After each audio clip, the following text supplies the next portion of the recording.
Yo guys, what is good? Welcome back to the Uncle Sharma channel. What's up? How you guys doing? Um Inter 2, sorry, well, completely wrong, completely puzzled. Real Madrid 2, Inter nil. Um Before the match, I tweeted saying, this is a stress-free Champions League match because we're going into it already knowing that we're qualified, we've got nothing to lose. Stress-free, chilling, watching it, enjoying. But Inter, these guys never want to make life enjoyable for us, do they? They never make things easy and enjoyable. And in the end, we got punished. And once again, Real Madrid showing that there's levels to the game. In my match preview, I know a lot of people were coming into the comments like, "Oh no, don't worry, we'll smash Real Madrid." All this kind of. I even got swayed. My original prediction was 1-1, and I got swayed by the comments. Like, let's go for a 2-1 win for Inter. But this is Real Madrid, guy. This is the level of the elite teams, and this is not even the best Real Madrid of the last few years. This is still a beatable Real Madrid. Once again, we showed today that we can beat a team like Real Madrid. We could have beat this Real Madrid team, but when it comes down to it, the wastefulness, as we know, as we predicted before already, and it was even worse than I thought. I thought we'd at least convert something. But how are you guys doing? I can see you guys are very, very active already in the chat. Fire's in the house, and yeah, of course, the big topic is of course about Barella's red card, Barella losing his head. Of course, Benjamin reminding us that, let's not forget we are through to the next round. This was just going to be a bonus if we managed to beat Real Madrid. The Inzaghi substitutions as well. There's definitely a talking point. Definitely heartbreaking. Shanyo, Balkan Warrior, says, if you can't be Real, how can we compete with Bayern City? Yeah, but I did not. I don't expect us to compete with them. That's why I don't want those teams. That's why it would have been good if we managed to finish first. But that's our level. We're not at that level yet for sure. Um, of course, Lautaro is all another invisible ghost game from Lautaro. And yeah, let's get into it. Everyone's the main comments seem to be about the Barella situation. Barella completely losing his head. I wouldn't say you spoil a stupid kid. I mean, that's just a little bit. That's a bit too much there. But he's definitely. This is the reason why. If you've been on this channel, and as Julian says here, this is why since the beginning of this channel, I've always talked about Skriniar is my future captain. Skriniar is the guy I would go for. His temperament, yes. Also, he's sometimes, but he's a centre back. Sometimes he has to be hot headed, but he doesn't ever. I've never really seen him lose his cool. He's not indisciplined. Whereas Barella, we know he's still quite young, even though he's got 3 kids, but the guy has shown he's a bit of a hothead. Some of the tackles that he goes into, and today, what he did with Militao, there was absolutely no need to do what he did. And it could look like a harsh red card. It did look like it to me. By the end of the day, it's violent conduct, and by the book, by the textbook, it was a red card, unfortunately. But yeah, this is why Barella still needs to grow. This is why, in my opinion, Barella can't be the captain. This is a lot of the this is it shows basically what a lot of Inter fans are talking about. Why he's not our favorite to be captain. And as we said, like if the club decides to make him just to be, that bandiera as they call it in Italy, the future of the club, then fine. I'm not going to complain about it, but I think in terms of how Skriniar has been longer here than Barella as well. So in terms of length of time here, he deserves it. In terms of age, he's older and more experienced. He deserves it. So I think there's too many factors in favor of Skriniar. How he behaved in terms of when he renewed his contract as well. Skriniar a couple of years back. That's another, big bonus point for Skriniar. But yeah, Barella as well. Like I tweeted it at half time, and it was very splitting tweet. I knew when you tweet about Barella and any negative tweet about Barella, the golden boy is going to receive a lot of negative feedback. And I did not imagine that in the second half he would go on to first miss the chance. He completely skied it, and we know that's another issue we talked about with Barella, that his finishing needs to improve, and then the red card. And then in the first half, he was also at fault for the goal. He was the one who didn't close down. He's the one that didn't close down the shot from Toni Kroos. And yeah, as some of you guys know, if you follow my channel for a while, Tony Kroos is my favorite player in world football. So I was quite conflicted about that goal, and I was happy for Tony Kroos, beautiful snooker shot into the corner, but painful to watch that. No one closed him down, way too much time. And yeah, we don't want to pile on Barella or anything, but it's just I like to start conversations at times that sometimes people might find uncomfortable. Like, and Barella is one. Like, how long can we always say, like, always say on the channel as well, like, he's tired. He needs rest. He needs, he needs to be rotated more for sure. But at the same time, you can't say that every single time. All the other players are playing a lot of minutes as well. I know he, of course, for Italy as well, he's drained. But at the same time, I think every player deserves criticism. Lots of players on this channel. When Vidal did the exact same thing last season against Real Madrid, he was completely destroyed, and that's because at that time Vidal didn't do anything for us yet. But I think when you judge a performance, you can't be like biased like by how much you love a player. Like at the end of the day, Barella cost us this game today. And yeah, of course, we can talk about the substitution maybe cost us as well. But Barella's individual performance today was just wasn't good. But I don't want to again pile on the boy. He's allowed to have bits of off form. Every player goes through patches of form, and clearly Barella right now is going through a little bit of a bad patch. Yeah, Darmian is injured. And I don't think Dumfries was that bad. I was actually quite surprised. I don't think, yeah, exactly. We ate Dumfries alive for the softest mistake, but the golden, Barella sometimes feel like he's a little bit untouchable. But yeah, I think Dumfries today was fine. I don't really see why Dumfries was. I was quite surprised when he got substituted. Actually, it was another substitution that I wasn't sure about because D'Ambrosio was the one who was struggling. D'Ambrosio, I mean, you guys. I mean, I've talked about it here. Like, I respect D'Ambrosio a lot. That guy is, he's such a. Every team needs a D'Ambrosio on the team, but today, he isn't really good enough for this level with D'Ambrosio. When he was a right centre back, he was getting flamed. When he went to right wing back, there was a little bit of improvement, but once again, just not really up to par. Yeah, we really missed Matteo Darmian today, but it's 2 games for suspension. Yeah, so now Barella misses the round of 16. Whoever we get in the round of 16, he misses the next 2 matches, so he's out for the moment of our Champions League campaign, and it depends on if we continue our Champions League campaign. So yeah, and of course, yeah, the main guy Lautaro, who's supposed to be the main guy this season, another guy that we can say definitely ghosted today. Like nothing from Barella today. Sorry, nothing from Lautaro today. Especially last season, he had a really good match against Real Madrid. I remember where he kind of carried us in that match, even though we lost. But yeah, Lautaro just doesn't seem quite at that level he was last season, and I'm not sure. I can't quite put my finger on what it actually is because stats wise, he's there, goals and contributions wise, he's there. But the eye test with Lautaro this season, he's not really impressing me too much, and it's disappointing. He is disappointing. But overall, guys, though, I don't want to continue on the negativity kind of on the negativity train. Nick Stock says having flashbacks. So yeah, exactly. It was kind of the flashback, and I'm so sick of Real Madrid now. Please, like, I don't want to play Real Madrid in the Champions League anymore, man. These guys, 4 losses in a row now. In the preview, I was talking to Mudasa, telling him, this is going to be the time. At least, we get a draw or something. But no, they just showed us levels today.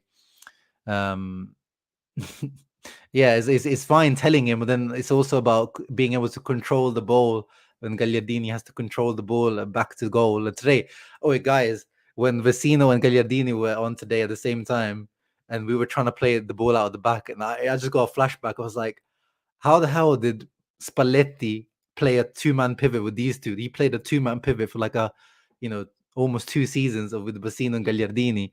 Like that guy deserves a lot of credit for making these two play football.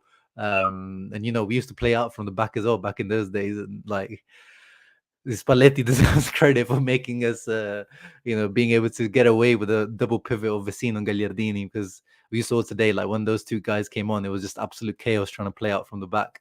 The ball just doesn't stick to their feet.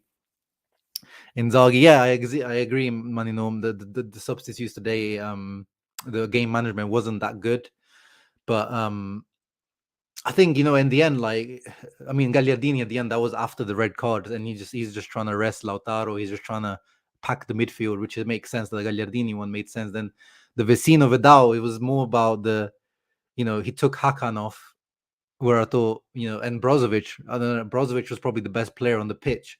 I don't really understand why he took Brozovic off, so that was really confusing. Between Hakan and Barella, I probably would have took Barella off today because of the match he was having, but I can understand why Hakan is taken off because defensively and what Hakan's been showing us recently, he didn't really show it in terms of tackling, and yeah, he was a little bit lazy today. I felt Hakan in some of the tackling, even though Hakan had a really good first 30 minutes, and then like the rest of the team dropped off. And yeah, I want to take those I want to take the positives from this match today, guys. I know there's a lot of negativity, but at the end of the day, did we really expect to go to the Bernabeu, to go away at Real Madrid and get a win? I know, like, Sheriff got a win, and that freak win against them, but this is still Real Madrid away. So I mean, it's a nice sign that we're getting these expectations now from this Inter team that are even away at Real Madrid. We were expecting this team to be able to win. But at the end of the day, we had a really good first 15, 20, 30 minutes where we dominated Real Madrid. As I've put in the scroller down below, we had like 5 block shots, and we only had 1 on target, and we had like 12, 13 shots. I think is a record for Real Madrid in terms of shots they've conceded at home since 2002. So that shows you, like, our performance in that first half was really good, and that's a positive that I take away. And yeah, and obviously these guys, maybe they're not the favorite team, but they are one of the favorites for sure. Real Madrid in the Champions League they're Thanos in the Champions League. They're just different level when it comes to the Champions League. Otlo Magai saying Barella, he's coming in to defend Barella. Of course, he's been exhausted for a month now. This is the low point now. Good opportunity to drop him for a game or two, have him refresh his mind and body. Yeah. And I agree. I think every player, I've always said no player should be above being rested or being dropped. So, next match against Cagliari, he is against Cagliari, his old team, and he usually plays against them. So maybe that's not the ideal, maybe not the perfect match, but he's off form now. He's off form, whether it's due to tiredness, which probably definitely is, but there's only so long that you can keep playing him, even though he's tired, even though he's off form. Like, you need to, reset. Like, we've done that with everyone. There was a period where Vidal was in good form. Vidal was playing in midfield. Hakan wasn't quite fitting in. There was a period where DiMarco and Perisic were switching around. It's every player needs to be given the chance when they're playing well, but also be dropped, because we've got the depth. Maybe we don't have the Barella, anyone near the quality of Barella to substitute him, but at the same time, you can be Cagliari, you can be Salernitana without a Barella in there. Yeah, Nick Knox is also on the Skriniar captaincy train. As we said, that is definitely he's my candidate for sure. Vecino, Gagliardini, Sanchez came on, stunk the pitch. Oh no, Sanchez, come on, Sanchez, the guy, he ran his heart out, and he played with his back to goal and won few fouls. Like, there's no slander from, I don't understand any slander for Sanchez. He did what he needed to do, and he was getting annoyed with Gagliardini a few times or so. And yeah, Vecino Gagliardini definitely didn't do well.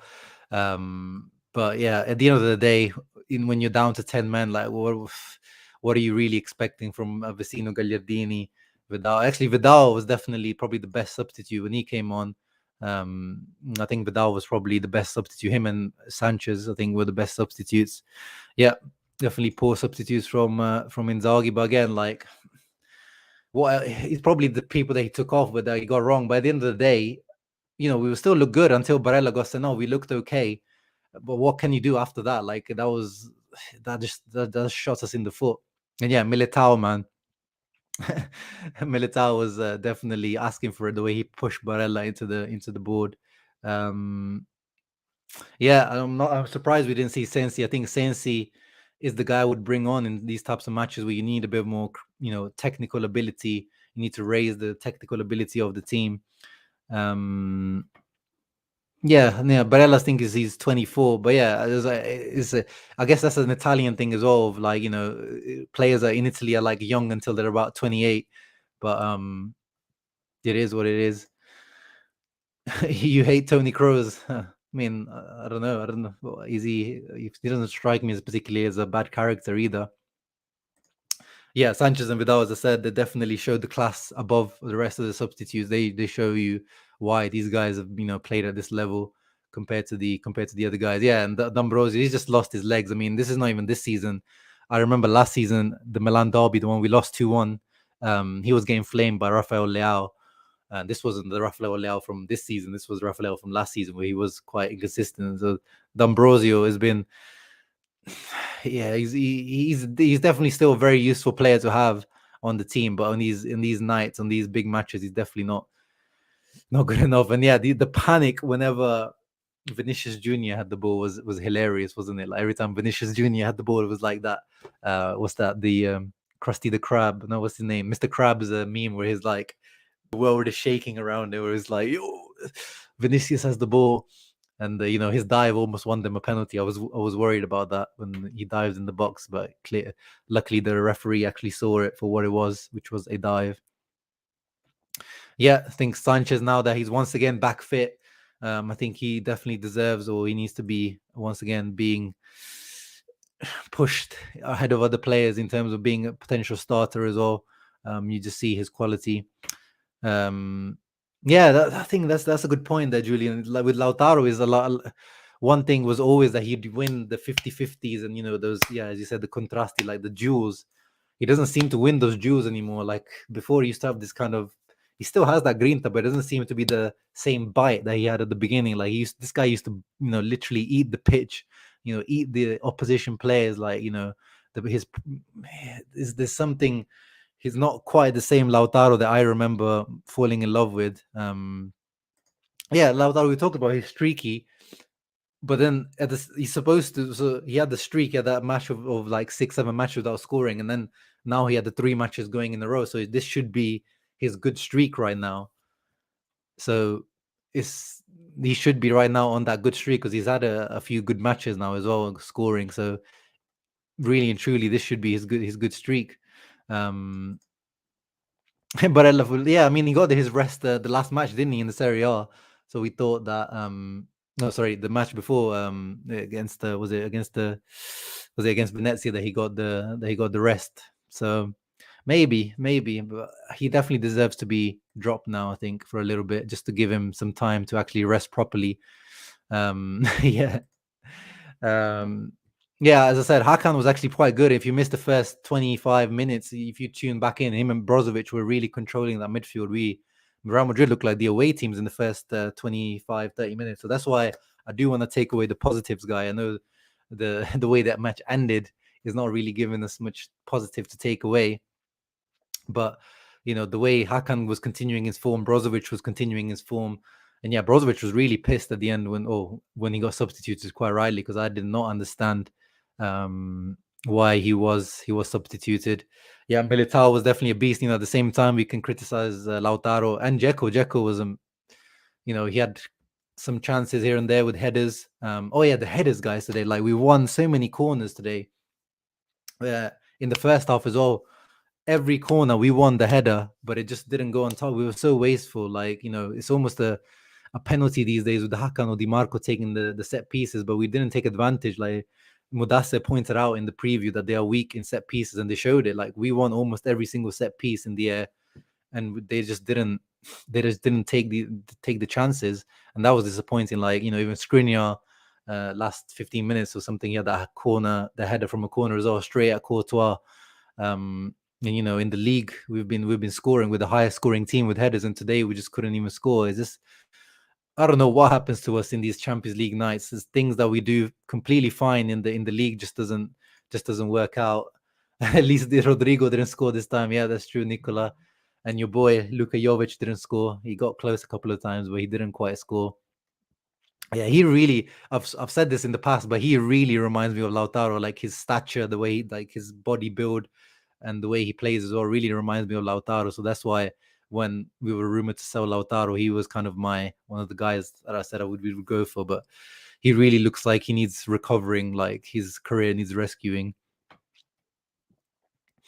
Yeah, I mean, yeah, Gerald, you said that, but I don't know what difference that would have made. It wasn't the centre backs pairing or anyone in the defense that made a mistake. It was the first shot. In both of shots actually came from outside the box. The Sensio one was, amazing, and the Kroos one was amazing, and that was Barella not closing down the shot. So that makes that would have made no difference. That should have been the starting lineup, starting back line. Yeah, bad day for Serie A. Milan, our cousins losing, which is actually not great because I wanted him to finish third. I wanted Milan to finish third so that they could still focus on some sort of European football. We know the advantages of being able to focus solely on Serie A, as we knew last year. It doesn't sound like much, because last year we only played the 2 less games than Milan or whatever it was, but that extra coaching time that Pioli will get in one of the periods when we have to play Champions League and they won't, and the extra period of rest that they'll get, those little margins make a difference in the long race. Yeah, so not great. So hopefully, Atalanta tomorrow recover for us. It's not confirmed, but I mean, it's not going to be overturned. It usually is, a straight red card is two match days, unfortunately. And Mo in the house, what's up, bro? Only Skriniar, Brozovic, Perisic have a chance of getting the Real Madrid lineup, and that's not even guaranteed. No, yeah, I mean, we talked about it with Mudasa. I asked him, he was pretty blunt. Like it was almost, it sounded arrogant the way he said that. No one really would get in, but it's true. Skriniar definitely, but the way Militao and Alaba played today, even that's a stretch. Perisic, but that would only be if they play, a wing back formation. He wouldn't get in as actually a left back. Ferland Mendy definitely gets in ahead of him. Brozovic, but would you really? I mean, maybe ahead of Casemiro, but I don't know. I don't know if personally I would do that. So that's the levels. That's the levels of this Real Madrid team. It's not even a strong Real Madrid team, but it's still levels ahead of this Inter team, unfortunately, and that's the truth. That's just the truth. Theo Hernandez getting cooked on the timeline. Oh, yeah, I watched the highlights, but I did see Theo getting cooked on the timeline. And I mean, I think he was like ill or something. He wasn't even supposed to be playing, so Pioli must have risked him to play him. But yeah, it's always funny to see the Milan players getting cooked. It's funny when Salah. So it looks like a few of you guys actually watched the Liverpool Milan game rather than the Inter game. Which, I mean, I don't blame you for that if you did that, but it was a good game, to be fair, especially that first half. Maybe the second half, actually, especially after the Barella red card, it became quite a bad match to watch. But the first half, I really enjoyed it. If you were neutral, I think you must have really enjoyed it. Confirmed first now, City, Liverpool, Ajax, Bayern, not looking good. Group G, yeah, that's probably the one. But as we know with Inter, he just won't. We won't get the easy draw. We'll get the hardest possible draw. We'll get a Liverpool, City, or a Bayern. We'll get all the hardest team possible.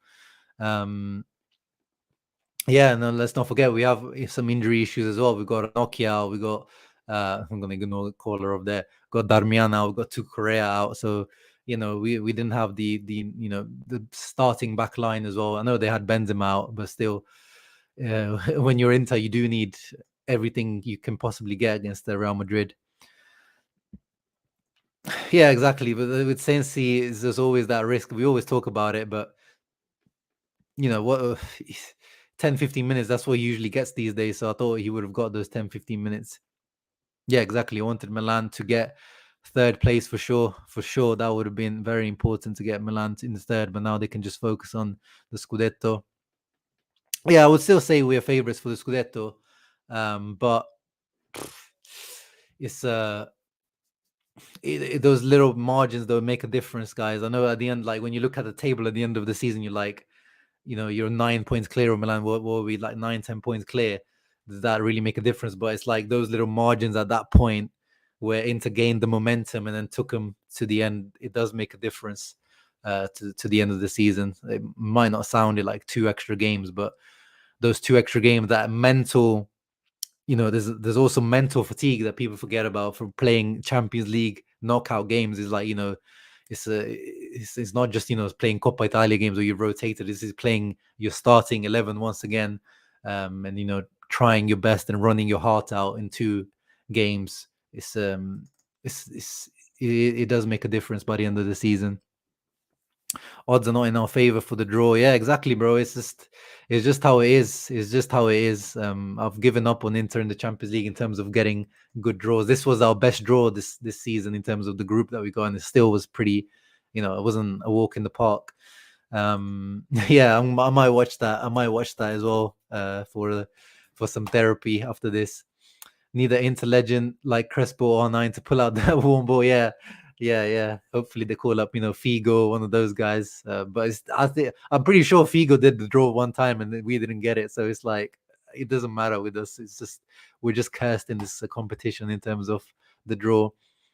We must treat this game as a learning curve. Now we know what round of 16 tastes like. Yeah, this was basically like a round of 16 game today. It felt like a knockout game. But again, as I'm saying, those first 25, 30 minutes gave me conviction that this Inter team can play with some of the bigger teams. Like, we won't go head to head with them, but as in on a given day, if everything lines up, if these guys start taking their chances, if the stars align and Dzeko and Lautaro both have their shooting boots on, and Barella or Vidal or these guys don't have a hot-headed moment, things it could happen. But we're definitely not at that elite level, but if you give us, we should definitely be able to get through one of the, let's put out, obviously Bayern, Liverpool, City, who else, put on that elite bracket up there. And then, but after that, those teams, put Real Madrid up there as well. But then after that, you give me Manchester United, even though they're looking better now under Ranić already, PSG, like those kind of stronger teams. But I'm much more confident against those still strong teams, but they're not the elite, elite favorites teams. Chelsea as well, of course, they're in the elite category as well. Sorry, I forgot. And imagine Lukaku coming back at the Meazza. Oh, that would be an interesting one. Yeah, Chelsea is definitely another one to avoid. And yeah, guys, I know it's been a bad result, but make sure you guys are leaving a thumbs up if you're in here. There's 59 of you people in here here to suffer with me. So make sure at least in the suffering you're leaving a little thumbs up. And if you're new to the channel, if you just found my channel, make sure you subscribe for Inter-related content and Serie A-related content. Yeah, we have to move on, Costas. We have to move on now. Now we've got 2 easy Serie A games. Oh, not even easy in brackets. Easy Serie A games. They should be 6 points. Cagliari, Salernitana. That's the aim now. Get those 6 points. That is a must. There is no other result acceptable than 6 points in the next coming games.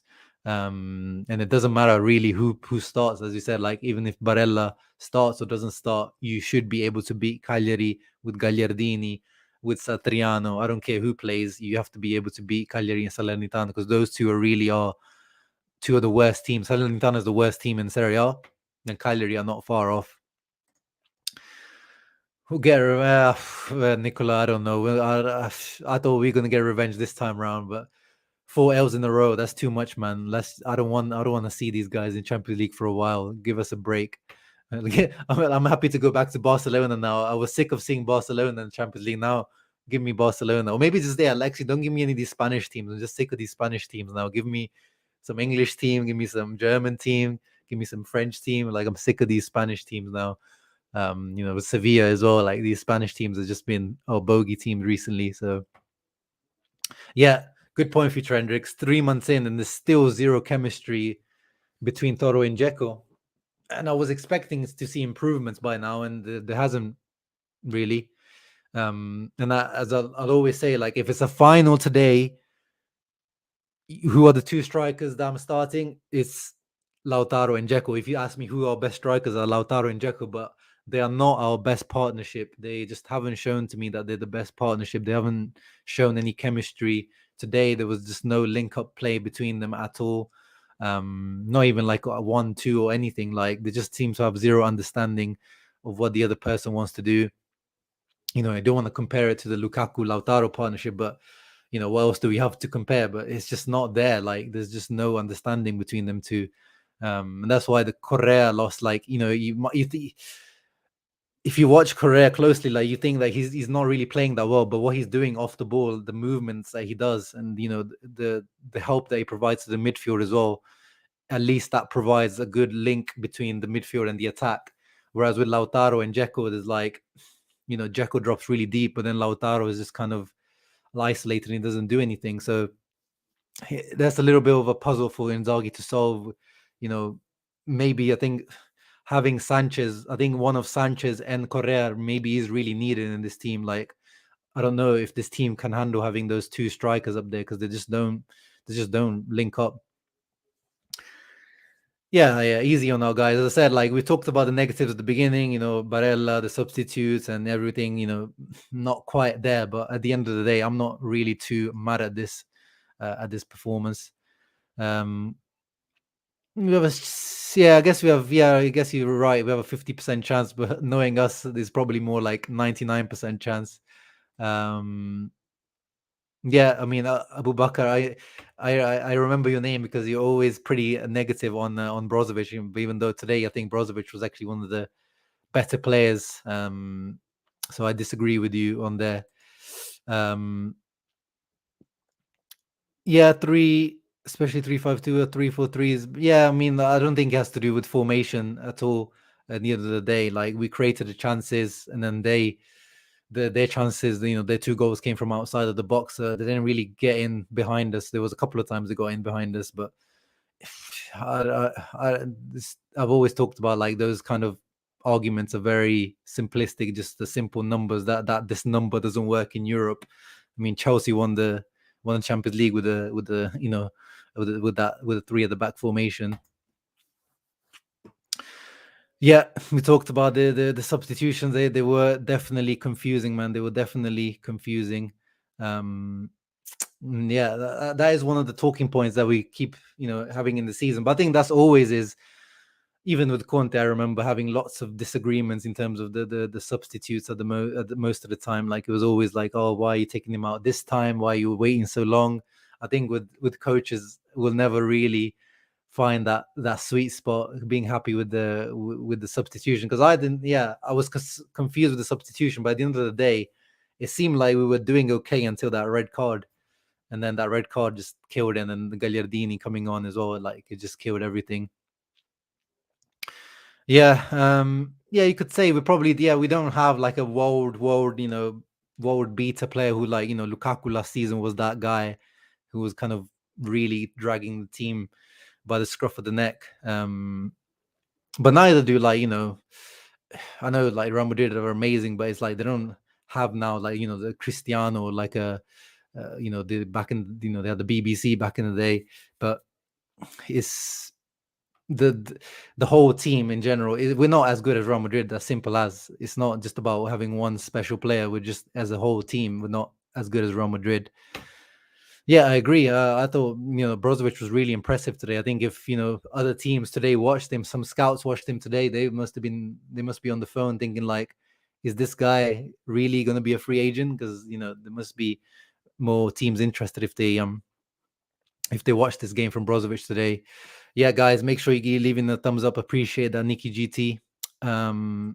Yeah, there's no way Barella to be captain. Brozovic, one of the most underrated midfielders, not in Italy, in Europe. Yeah, man, today is definitely not the day that I would slander Brozovic.